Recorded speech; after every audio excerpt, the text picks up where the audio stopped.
नमस्कार, मैं हूं संगीता राय। पूर्वांचल एक्सप्रेस न्यूज के इस वेब पोर्टल पे आपका स्वागत है। आइए देखते हैं हमारे संवाददाता राम सकल यादव की यह विशेष रिपोर्ट।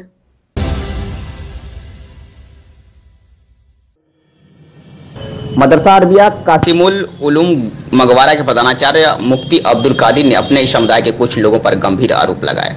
उनका आरोप है कि कुछ लोगों द्वारा संस्थाओं तथा सोसाइटी के करोड़ों रुपए गबन कर लिए गए। जब इसकी शिकायत की गई तो उनसे जान से मारने की धमकी दी गई। पीड़ित ने मामले की जांच एसआईटी से कराने तथा सरकार से सुरक्षा की मांग की। प्रधानाचार्य मुफ्ती अब्दुल कादिर पत्रकारों से बातचीत के दौरान कहा कि प्रधानमंत्री के संकल्प एक साथ में कुरान, दूसरे हाथ में कंप्यूटर की सोच हमें एक नई आशा प्रदान की है, जिसे जमीन पर उतारने के लिए एक प्रयासरत है। उन्हें बताया कि शासन के निर्देशानुसार राज्य अनुदानित मदरसा कासिमुल उलूम मगवारा आजमगढ़ के प्राचार्य भाषा अरबी तथा फारसी के साथ ही आधुनिक विषय गणित, विज्ञान, हिंदी, सामाजिक और कंप्यूटर की शिक्षा की गुणवत्ता युक्त व्यवस्था के लिए अरबी मदरसों के पास आउट छात्र छात्राओं को नीट, जेई, आईएएस, पीसीएस और पीसीएस आदि की ट्रेनिंग की तैयारी के लिए मदरसा के भवन को सुंदरीकरण का कार्य प्रगति पर था।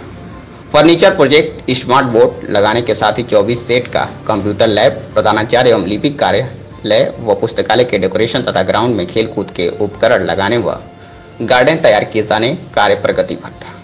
मदरसा की वेबसाइट बनाकर पारदर्शिता के लिए सभी अभिलेख, आय व्यय को ऑनलाइन किया जाना था। उसके साथ ही अथक प्रयासों को देखकर उनके ही समुदाय के मौलाना वर्ग को बड़ा धक्का लग गया और वे लोग उनके खिलाफ लामबंद हो गए, जिसकी अगुवाई प्रसिद्ध इस्लामिक संस्था के द्वारा की गई। आरोप है कि उनके खिलाफ 2 पेज का फतवा लिखकर मोबाइल पर भेजा गया ताकि वो बदनाम हो जाए। इसे लेकर उन्होंने लीगल नोटिस भी भेजी, लेकिन उल्टा उन्हीं को 5 पेज का उर्दू भाषा में एक लंबा लेख लिखकर उनके प्रयासों को ध्वस्त करने का कार्य किया गया। यहाँ आजमगढ़ में एक मदरसा है, राज अनुदानित मदरसा है कासिमुल उलूम मंगरावा। उस मदरसे का मैं प्रधानाचार्य। पिछले 2017 से मदरसा बोर्ड और यूपी गवर्नमेंट, यूपी सरकार मदरसों में छात्रों के उन्नयन के लिए, उनके आधुनिकीकरण के लिए उत्तर प्रदेश सरकार जो है बराबर प्रयास कर रही है और मदरसों में दीनी तालीम के साथ दुनियावी तालीम भी दिलाना चाहती है। इसके लिए उत्तर प्रदेश सरकार ने मदरसों के पाठ्यक्रम में, मदरसा बोर्ड ने मदरसों के पाठ्यक्रम में संशोधन किया। कुछ गैर ज़रूरी मज़ामीन को जो आवश्यक नहीं थे, सदियों पुराने थे, उनकी अब उपयोगिता नहीं रही। इसलिए मदरसा शिक्षा परिषद ने दीनियात यानी धार्मिक शिक्षा के 3 विषय के साथ साथ हिंदी, इंग्लिश, मैथ, साइंस और कंप्यूटर ये लागू कर दिया। और लागू होने के बाद मदरसा के प्रबंधकों और प्रधानाचार्य लोगों ने शिकायत की, साहब एनसीईआरटी पुस्तकें नहीं मिल पा रही हैं। हम लोग उर्दू मीडियम पढ़ाते हैं, कुछ लोग हिंदी मीडियम पढ़ाते हैं, लेकिन पुस्तकें अवेलेबल नहीं हैं। इसलिए मदरसा शिक्षा परिषद की सिफारिश पर उत्तर प्रदेश गवर्नमेंट ने पिछले 3 सालों में तकरीबन 9 से 10 लाख रुपए की एनसीईआरटी पुस्तकें Hindi, English, Urdu medium, Hindi, English medium की लगभग 560 मदरसे जो अनुदानित हैं उत्तर प्रदेश में, सबको फ्री मुहैया कराई है। हमने इस साल, इस शैक्षिक सत्र से हमारे यहाँ एनसीईआरटी पुस्तक जो है पिछले 5 साल से चल रही, पढ़ाई जा रही है, लेकिन हिंदी मीडियम की पढ़ाई जाती थी। लेकिन गांव जो हमारा मंगरावा है, इसमें 22 एकड़ ज़मीन गांव के लोगों ने हमारी सोसाइटी को 1962 में दिया था। और इसलिए दिया था कि यहाँ शिक्षण संस्थाएं बनेंगी, धार्मिक शिक्षण संस्थाएं होंगी, आधुनिक शिक्षण संस्थाएं होंगी, हमारे बच्चे और हमारी बच्चियाँ यहाँ फ्री में शिक्षा ग्रहण कर लेंगे।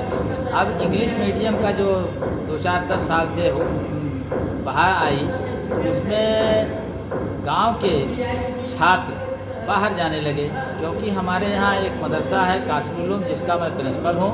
1978 से यह राज अनुदानित है।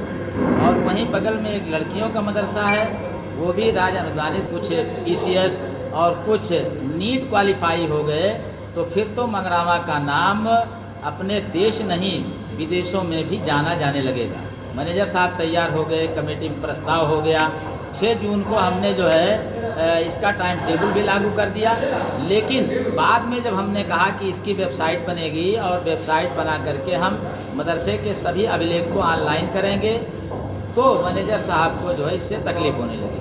क्योंकि इससे पहले 2008 में भी हमने एक आवाज़ उठाई थी ये भ्रष्टाचार के मामले में। मौलवी मसूद साहब की ये चारों संस्थाएं हैं और पूरा ज़िला, पूरा समाज जानता है कि वो निहायत ईमानदार व्यक्ति थे और अपनी ईमानदारी की वजह से मेहनत करके उन्होंने 2 कॉलेज और 2 मदरसा स्थापित किया था। जिस वक्त मौलवी साहब का आकस्मिक निधन 2002 में हुआ, उस वक्त चारों संस्थाओं में कुल 215 कमरे बन चुके थे और अच्छे ढंग से बन चुके थे। शिक्षा की बढ़िया व्यवस्था हो चुकी थी। मौलवी साहब चाहते थे कि यहाँ मेडिकल कॉलेज हो जाए, इंजीनियरिंग कॉलेज हो जाए, लेकिन समय ने उनका साथ नहीं दिया और वो उनका स्वर्गवास हो गया। समाज के लोगों ने सहानुभूति में उन्हीं के बेटे श्री मोहम्मद महफूज खां साहब को प्रबंधक बना दिया, सेक्रेटरी बना दिया और सेक्रेटरी बनने के बाद हमने, समाज ने, तमाम लोगों ने उनको स्वीकार कर लिया, मान लिया। लेकिन वो प्रबंधक बनने के बाद जब खजाना को भरा हुआ उन्होंने पाया तो धन निकालना शुरू किया। ये जो विकास कार्य मैं कर रहा हूँ ये भारत सरकार और उत्तर प्रदेश सरकार की नीति है। माननीय प्रधानमंत्री जी का संकल्प है कि मुसलमानों के बच्चों के एक हाथ में कुरान, एक हाथ में लैपटॉप हो, और ये कार्य मैं करना चाहता हूँ। तो मेरे समाज के मैनेजर साहब समेत मेरे समाज के मौलाना वर्ग के लोग जो समाज को जाहिल रखने पे विश्वास रखते हैं, वो व्हाट्सएप, फेसबुक पे मेरे खिलाफ जो है अभद्र टिप्पणियाँ करने लगे।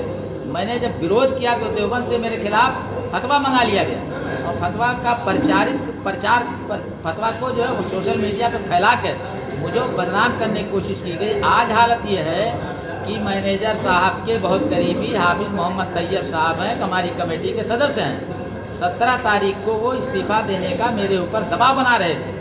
मैंने इस्तीफ़ा देने का इनकार किया तो ये तैयब साहब की पृष्ठभूमि ये है कि हमारे मंगरावा गांव में ये शक्तिशाली परिवार से इनका संबंध है और पूरे गांव में कोई भी इनके सामने आवाज़ उठाने की स्थिति में नहीं है। इन्होंने अपनी उस पृष्ठभूमि का नाजायज़ फ़ायदा उठाते हुए मेरे ऊपर इस्तीफ़ा देने का दबाव बनाया। इस्तीफ़ा देने से मैंने इनकार किया तो मुझको मारने, पीटने और की धमकी दिया। आपने किसी थाने में कोई तहरीर दी या कहीं? तहरीर साहब मैंने 19 अगस्त को थाना अध्यक्ष को उनके व्हाट्सएप पे 25 पेज लिख करके भेजा, फिर 23 तारीख को भेजा, 1 सितंबर को रजिस्टर्ड डाक से मैंने उनको भेजा है। 12 सितंबर को स्वयं मैं थाना अध्यक्ष से जाकर मिला तो मुझको वो सलाह दे रहे थे कि 70,000 रुपया दे करके आप सुरक्षा ले लीजिए। मैंने उनसे कहा साहब मेरे पास 70,000 जब होगा तो मैं नौकरी नहीं करूँगा। किस थाने का मामला है? ये थाना गंभीरपुर का मामला है। क्या चाहते हैं आप? मैं पहले तो मैं अपने परिवार की सुरक्षा चाहता हूँ। चूँकि मैं बस्ती जनपद का रहने वाला हूँ, मुझे नौकरी नहीं करने दिया जा रहा है। मैं और मेरा परिवार पूरा भयभीत है। मेरे 2 बच्चे जो है कोटा में हैं और कोटा में भय की स्थिति में हैं। मेरा परिवार लखनऊ में है, मैं भी लखनऊ में मजबूरन चला गया हूँ। चूँकि आजमगढ़ में मेरा कोई न रिश्तेदार है, न मेरा कोई खानदान है, न कोई मेरे साथ खड़ा होने।